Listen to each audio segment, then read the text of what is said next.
On New Year's Eve, my uncle walked in and asked Jacob, "How's that $3 million trust fund I set up for you?" I laughed and said, "What trust fund? I've been working 3 jobs just to survive." My parents went ghost white.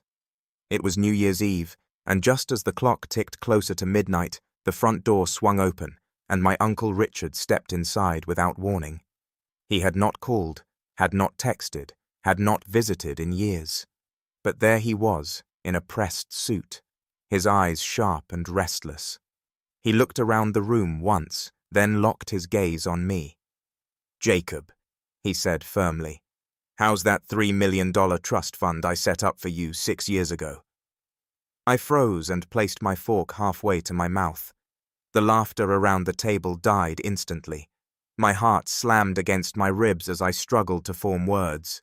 Finally, I choked out the only response I had. "What trust fund? I've been working 3 jobs just to survive. I don't have a trust fund." The color drained from the room.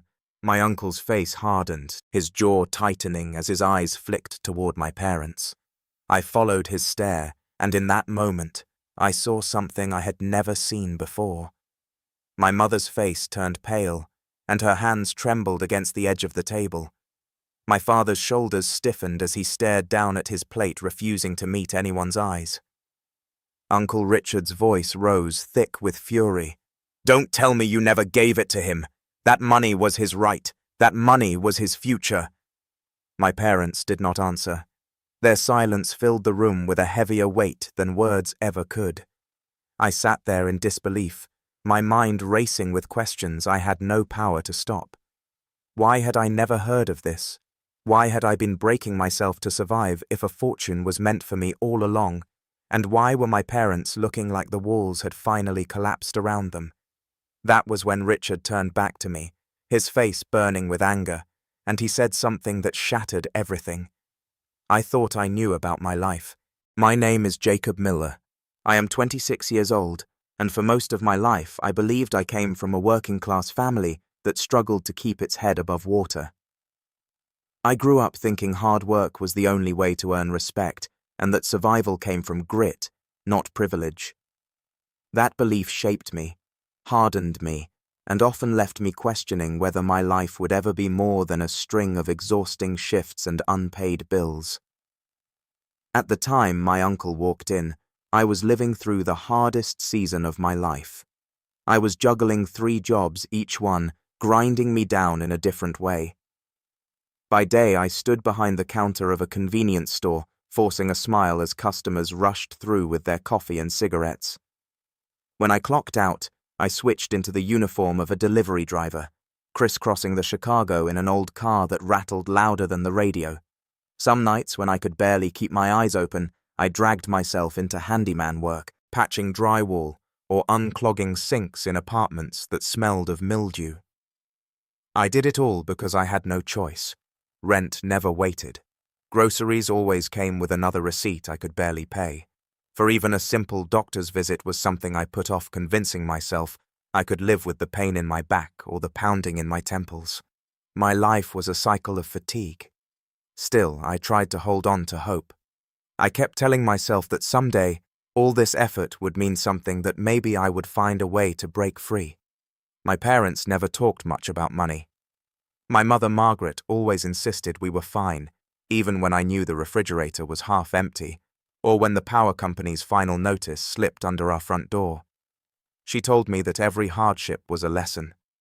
Hard work builds character, she said again and again. She meant well, and I believed her, because she was the one person who never stopped believing in me. My father Thomas was the opposite. He was a man of few words, and when he did speak, it was often about responsibility and toughness. Focus on getting through the week, he would mutter when I complained about being tired. He worked long hours in construction, his hands rough and scarred from years of labor, but he rarely shared more than the basics of his day. I used to wonder if he even noticed how hard I was working, or if he thought it was just the way life was supposed to be. Despite the constant grind, I tried to keep the peace at home. My parents were all I had, and even when I was frustrated, I convinced myself that someday I would make them proud. That belief carried me through nights when my body wanted to give up. I thought we were a team facing the world together. I had no idea that under the surface there were secrets none of them dared to tell me. New Year's Eve should have been a celebration.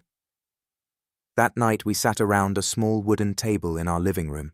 We wore the flimsy paper hats my mom had bought at the discount store.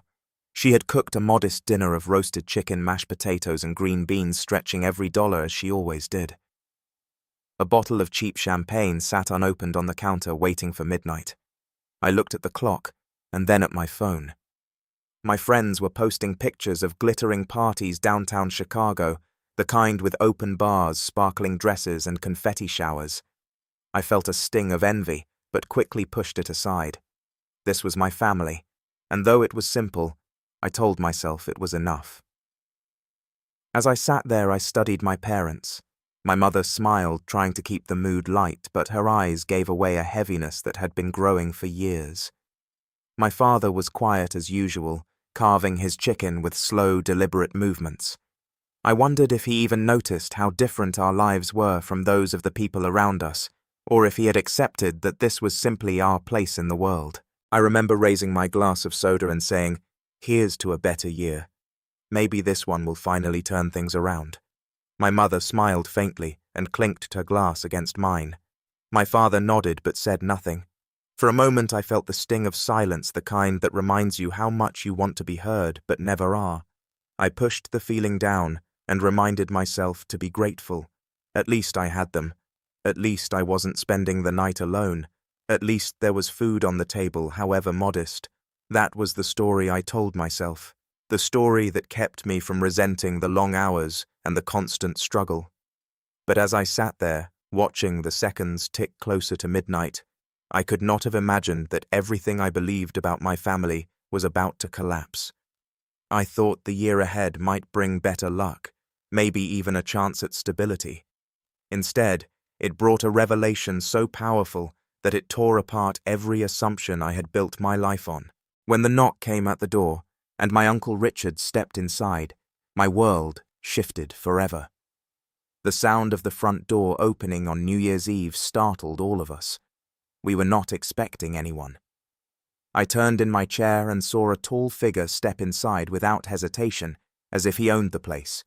My breath caught when I realized it was my Uncle Richard. I had not seen him in years. He was my father's older brother, though I had never felt close to him. Where my father looked worn down by years of labor, Richard always carried himself with a sharpness that made people uneasy. He wore a tailored suit, even though it was a holiday night, and his silver hair was combed neatly back. His presence filled the small living room, instantly pushing out whatever warmth we had managed to hold on to during dinner. "Happy New Year," he said flatly, his voice carrying both authority and judgment. His eyes scanned the room before settling on me. Then, without a smile, without any small talk, he leaned slightly forward and spoke the words that stopped my world. "So Jacob, how's that $3 million trust fund treating you?" I blinked, certain I had misheard him. My fork clattered against my plate. The room went silent, so quiet I could hear the hum of the refrigerator in the kitchen. My mouth went dry, but somehow I forced words out. "What trust fund? I've been working 3 jobs just to get by. I don't have a trust fund."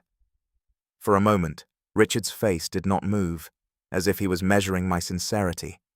Then his jaw tightened, his eyes narrowed, and a flash of anger sparked in his expression. He turned his head toward my parents, and in that single movement, the atmosphere in the room changed from confusion to something darker. "What is this?" he demanded, his voice rising with controlled fury. "You mean to tell me you never told him? You kept everything from him?" My mother froze, her hands trembling against the tablecloth. Her face turned pale, and she looked down at her plate, as though the mashed potatoes could shield her from the storm. My father did not lift his eyes at all. He carved his chicken slowly, mechanically, refusing to acknowledge the words that had just been spoken. I looked at them both, my heart hammering. "Mom. Dad, what is he talking about?" Neither of them answered. My mother opened her mouth as if to speak, but then shut it again, shaking her head slightly. My father cleared his throat, but no words came. Richard's voice cut through the silence like a blade. 6 years ago, I set up a trust fund for Jacob. $3 million. It was his inheritance, his future. And you mean to tell me you let him break his back for scraps while you hid it from him? I stared at my parents in disbelief. Is this true? You knew about this. You knew, and you said nothing while I worked nights and slept in my car between shifts. My mother whispered, "Jacob, please." But her voice broke and faded away. My father still refused to look at me. His silence was louder than any words. Anger surged in my chest, flooding through me in a way I had never felt before. I slammed my hands against the table. "Answer me!" "Is it true?" Finally, my father lifted his eyes, but only to glare at his brother. "This isn't your business, Richard." "Not my business," Richard roared. "This is my nephew's life. This is his birthright, and you've buried it under your lies." The tension in the room grew unbearable. I could barely breathe. Questions rattled in my head faster than I could process them. Why had I never been told? What were they hiding? What could possibly justify letting me suffer when there was money meant to give me a future? I turned to my mother, desperate for the truth. Why? Why didn't you ever tell me? Tears welled in her eyes. She reached across the table toward my hand, but I pulled back. Her voice cracked as she whispered, "We thought it was better this way." "Better," I shouted. "You thought it was better for me to think I had nothing, to believe I had to fight every single day just to survive while you hid a fortune that was mine." My Uncle Richard slammed his fist against the table, rattling the dishes. "Enough. He deserves to know everything. You cannot keep hiding this. Not anymore." My father's face hardened. His lips pressed into a thin line, and his eyes darkened with anger. For the first time in my life, I saw fear in his expression too. He had always been a quiet man, but now he looked cornered. I could feel the air in the room thick with unspoken words. My Uncle Richard's fury, my mother's guilt, my father's silence. It all built into a storm that was about to break. I knew deep down that whatever secret they had kept from me was bigger than just money. There was something else, something hidden behind years of silence and half-truths. I pushed back my chair, standing up so quickly it nearly toppled over. "I'm not a child anymore. Stop protecting me. Stop lying to me. Tell me the truth." My voice shook with rage and desperation. My chest rose and fell as if I had run a marathon. But I would not back down. I had spent my life staying quiet, working hard, accepting scraps, while believing that was my destiny. Not anymore. My Uncle Richard rose to his feet as well, towering over the table, his voice thunderous. "He's right. He's old enough, and you cannot keep him in the dark any longer. The truth will come out tonight." My parents sat frozen, pale and trembling. For a moment, the only sound was the ticking clock on the wall, each second stretching into eternity. I knew something irreversible was about to be revealed, something that would tear apart the only life I had ever known. The air in the room felt suffocating. My Uncle Richard's words still echoed like a hammer striking steel, and my parents sat in silence, trembling under the weight of his accusations. I stood at the edge of the table, fists clenched, heart racing, my voice raw from demanding the truth. I could no longer sit still. For years I had obeyed their lessons, believing every word they told me about hard work, sacrifice, and humility. I had convinced myself that my exhaustion was noble, that the blisters on my hands and the bags under my eyes were proof I was building character. Yet here I stood, suddenly confronted with evidence that my entire life had been built on deception. The people I trusted most had kept me in the dark. I took a step toward them. "I want answers. Not later, not tomorrow, right now. You let me break myself for years while you watched. You owe me the truth." My mother shook her head as tears rolled down her cheeks. "Jacob, please." She whispered, her voice trembling. "This is not the way you should find out.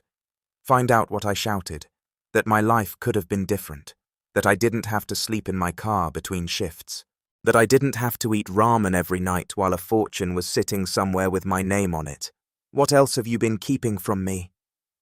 My father finally looked up at me. His eyes were cold, his jaw stiff. You are my son. That is what matters. I gave you a roof.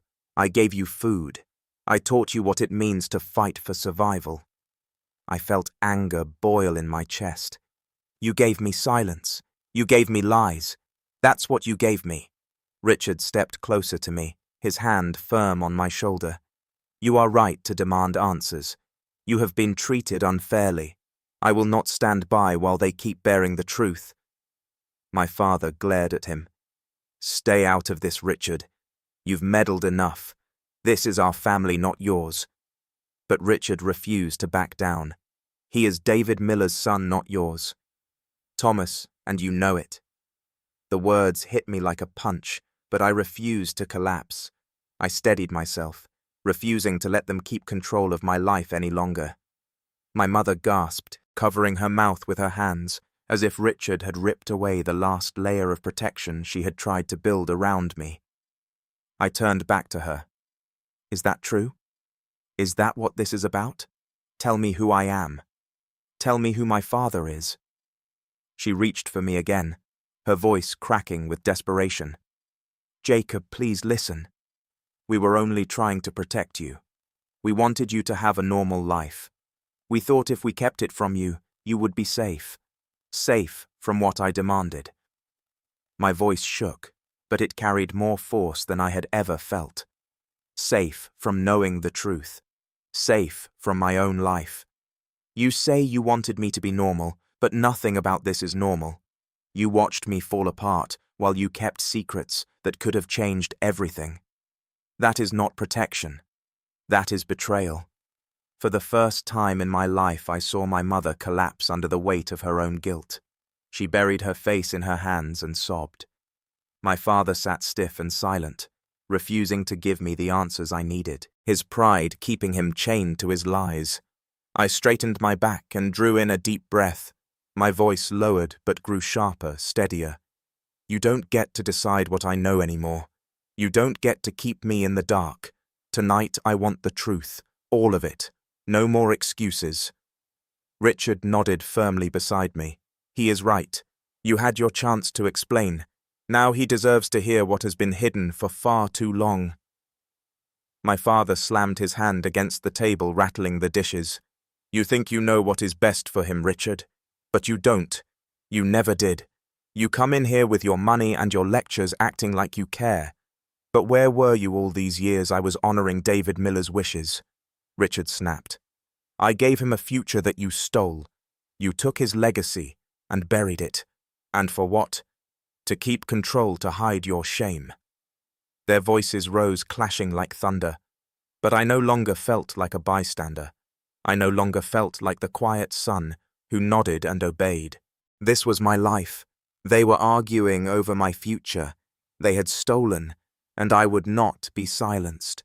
I slammed my fist down harder than both of them, the sound cutting through their shouting. Enough. You can argue about who was right or wrong, but this is my life. I am the one who lived it, not you. So I am telling you now, I will not leave this room until I know everything. The room fell silent again. My mother's sobs slowed into quiet gasps. My father's chest heaved with anger, but he said nothing. Richard stared at me with approval, as if he saw a strength in me that had been buried under years of silence and obedience. I stood there unshaken. For the first time in my life, I felt in control. My words carried weight. My demand for the truth could no longer be ignored. I had made my choice. I would face whatever came next, no matter how painful it was. Richard's eyes locked on mine. Then you should hear it from me. Tonight you will finally know who you are. My pulse quickened. Every nerve in my body braced for the truth. That was about to change my life forever. The room felt frozen in time, as if the walls themselves were holding their breath. My demand for the truth had shattered the silence, and now there was no turning back. My Uncle Richard stood tall beside me, his eyes locked on my parents. My mother wept quietly into her hands, and my father sat rigid, his face pale, yet defiant. I could feel the tension crackling in the air like electricity before a storm. Richard's voice broke the stillness, steady and sharp. Jacob deserves the truth. He has lived his whole life carrying a weight that was never his to bear. Tonight he learns who he really is. My chest tightened. I gripped the back of my chair to steady myself, bracing for words that I knew would change me forever. My mother's shoulders shook, and she whispered through her tears, "Please, Richard, don't." He ignored her plea. His eyes never left mine. "Jacob Thomas is not your biological father." The words struck with the force of a hammer. My knees weakened, and for a moment I thought I might collapse. Every memory of my childhood, every lesson, every stern glance, every struggle suddenly twisted into something unfamiliar. I turned to my father, or the man I thought was my father, searching his face for denial, for anger, for anything to suggest this wasn't real. But Thomas sat stone still, refusing to argue. His silence confirmed everything. I stumbled backward, shaking my head. You're saying the man who raised me isn't my father?" Richard stepped closer, his voice firm. "Your real father was my brother, David Miller. He was a good man, Jacob. He loved you before you were even born. He wanted to give you everything he never had." My heart pounded so hard I could hear it in my ears. The name sounded distant and familiar all at once, like a shadow I had always known, but never understood. "David," I whispered. "Why have I never heard about him?" My mother finally lifted her face, her eyes red and swollen. Her voice shook as she tried to explain. "Because David Miller died before you were old enough to know him. He was your father, Jacob. He was the love of my life. But after his accident, I married Thomas because he promised to raise you as his own. I thought it was the best way to give you a stable family." I staggered back as the truth unraveled. My chest burned with betrayal. "You lied to me my entire life. You made me believe Thomas was my father, while you hid the truth about the man who actually was." My father's voice finally cut through, deep and unyielding. "I raised you, Jacob. Blood doesn't change that. I put food on the table. I gave you discipline. I kept you alive." I snapped, my voice raw with anger. "You kept me alive, but you also kept me blind. You let me believe a false story about myself while I struggled every day. And all the while there was a trust fund waiting for me, money my real father left me. You let me suffer while you buried his legacy." My Uncle Richard's face burned with fury as he pointed directly at Thomas. "You robbed him of his inheritance. That money was meant to give him a life David dreamed for him. You let him scrape and bleed for years while you sat in silence."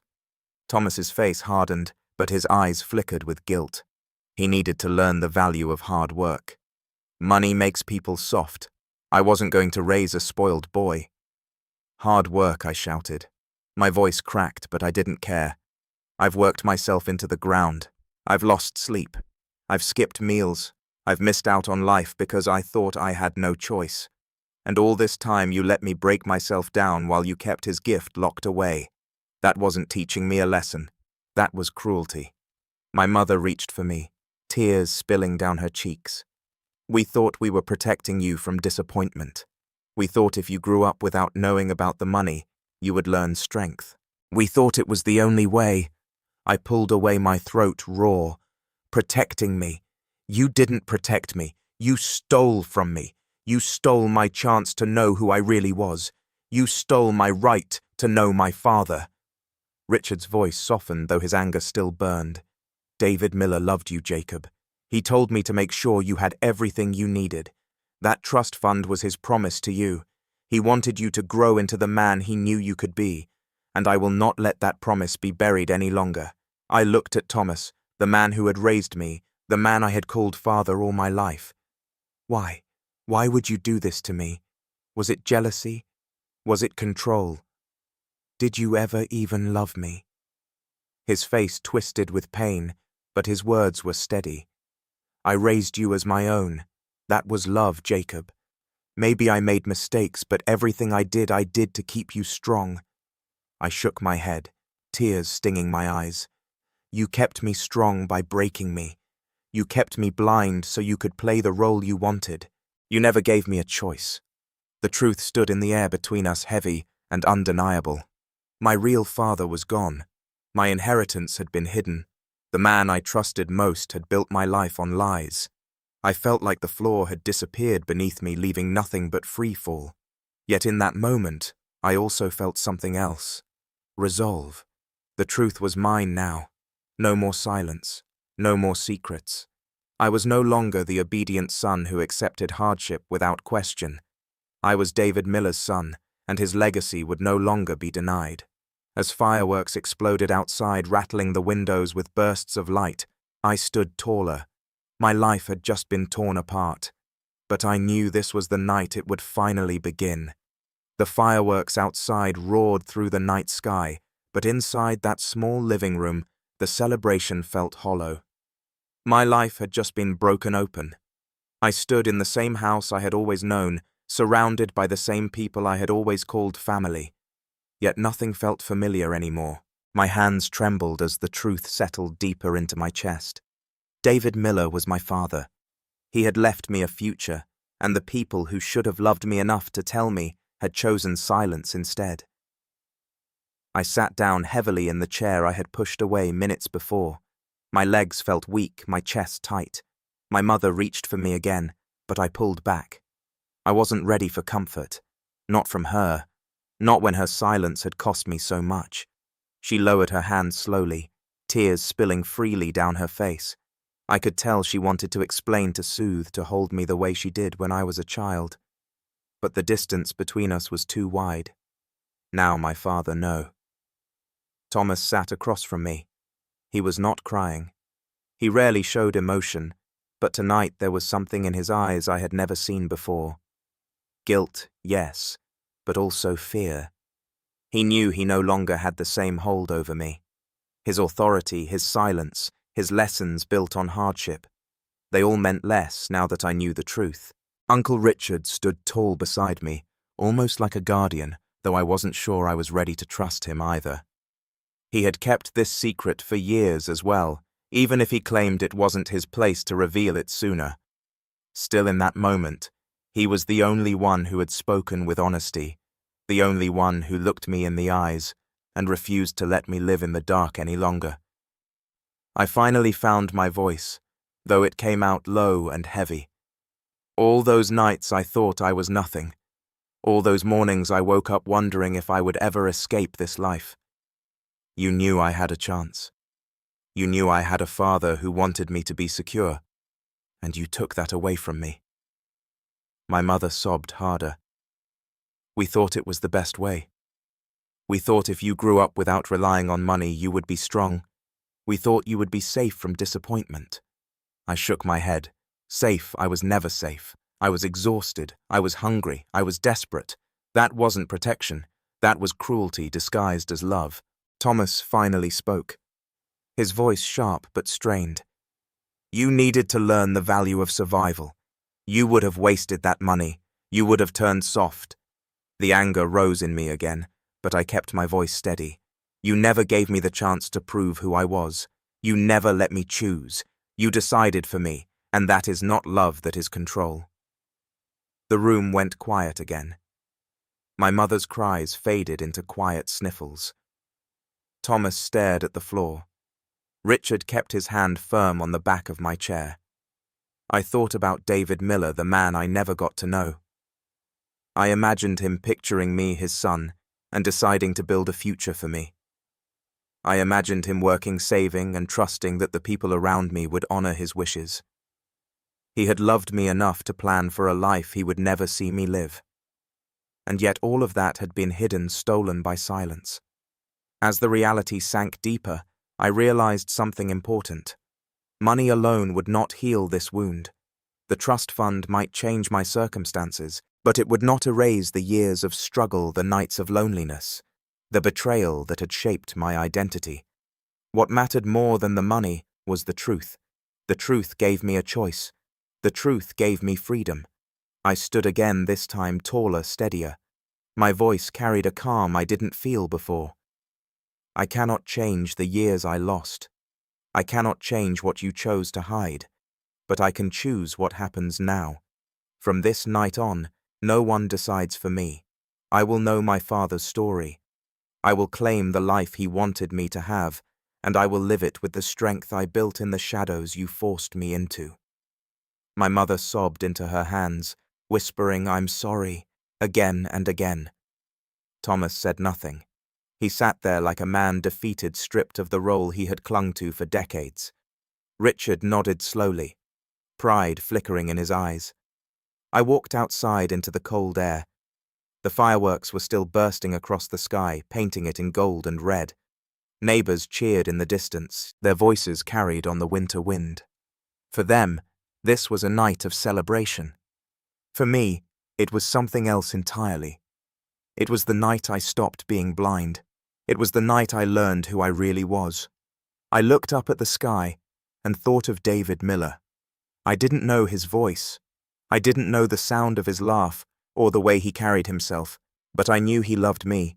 I knew he believed in me enough to fight for my future, even when he would never be there to see it. That knowledge alone filled me with strength I had never felt before.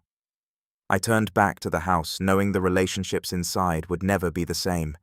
The lies had destroyed the foundation we once stood on. But I also knew something else. The truth had set me free. I would not carry their silence any longer. As the new year began, I made a promise to myself. I would not waste the life my father wanted for me. I would not bury the truth again, and I would never allow lies to define me. I faced the camera in my mind as if speaking to anyone willing to hear me. Family is not about hiding secrets. Family is not about control. Family is about honesty. If you are keeping the truth from someone you love believing it protects them, you are wrong. The truth might hurt, but lies will destroy. And I refuse to let lies define me anymore. The sky thundered again with fireworks, and for the first time in years, I felt a sense of beginning. My life had been broken open, but in that brokenness, I had found something more powerful than money or security. I had found myself. That night changed everything for me. I walked into the new year no longer the same person. I carried anger, yes, but also clarity. The truth gave me the chance to start over, to reclaim the life that was meant for me, and to finally step out from the shadows of lies. If this story reached you, if it made you feel something, I want you to take a moment to reflect on your own life. Ask yourself, are there truths you're holding back from someone you love, believing it is protection? Or are there questions you've been too afraid to ask? Sometimes one conversation can change everything. Thank you for listening to my story. If it moved you, if you found yourself walking beside me through these moments, then do me a favor like this. Share it with someone who needs to hear it, and leave a comment below telling me what you would have done if you were in my shoes. I read every comment, and your words mean more than you know. And if you want to hear more stories like this, stories about truth, family struggle, and strength, subscribe to the channel and turn on notifications. This is only the beginning, and I want you with me on this journey. Thank you for being here. Until next time, stay honest, stay strong, and never let lies define your